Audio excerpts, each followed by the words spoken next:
Voilà, donc vous êtes sur Diegoune Info. Diegoune, un village de votre commune, est à sa 4e édition. Dans le cadre du tournoi, Feu ou Fallait Colonel Sané. Quelques mots par rapport à Colonel. Je serai à l'aise de parler du colonel Sané.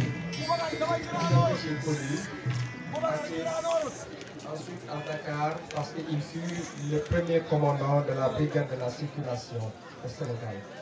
Commandant Sané, je l'ai connu aussi à travers l'université Cheikh Anta Diop. Les journées chaudes de l'université Cheikh Anta Diop, c'était lui qui assurait la sécurité au sein de cette université au moment où Souran était recteur à l'université Cheikh Anta Diop.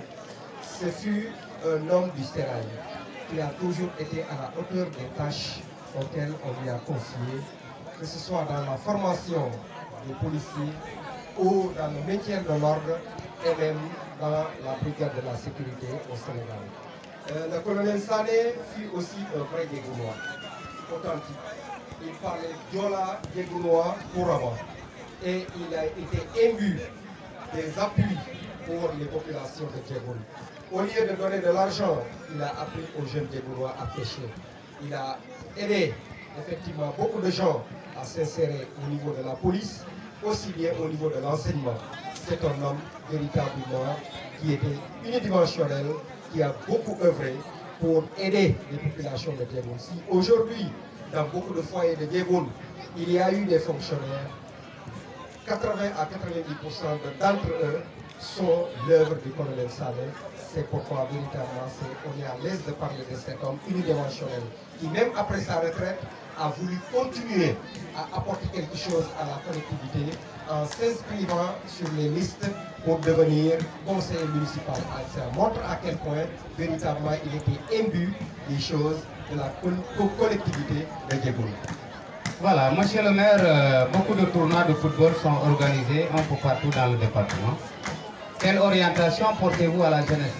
Bon, pour cette jeunesse, j'ai toujours aimé un divertissement sain. Que la jeunesse ne verse pas dans certaines activités obscures. C'est une très bonne chose.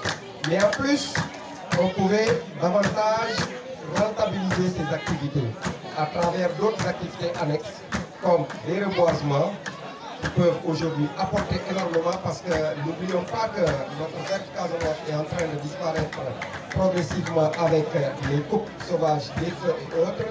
Il faudrait aller dans le sens de penser aux générations futures en reboisant certaines espèces en voie de disparition aujourd'hui. On peut développer d'autres aspects avec les cours de vacances qui permettraient d'aider les jeunes générations qui prendraient leurs aînés comme des modèles et qui souhaiteraient être comme eux. Je me rappelle bien, nous, l'ASC Saint-Étienne, ce qui a fait son fort à Bignona, c'est aussi les cours de vacances. Le moment où les étudiants revenaient et prodiguaient des enseignements à leurs jeunes frères, qui leur considéraient comme des modèles et qui ont cherché aussi à être comme ces gens-là. Donc ça peut aussi aider à davantage rendre ces tournois plus intéressants. Voilà, monsieur le maire, perspective phase finale de la zone 13, ça démarre du 1er au 10. Oui. Par rapport à... Dans la commune de Diegoune. Donc le défi que je lance aux jeunes, c'est d'abord une réussite sur le plan de l'organisation.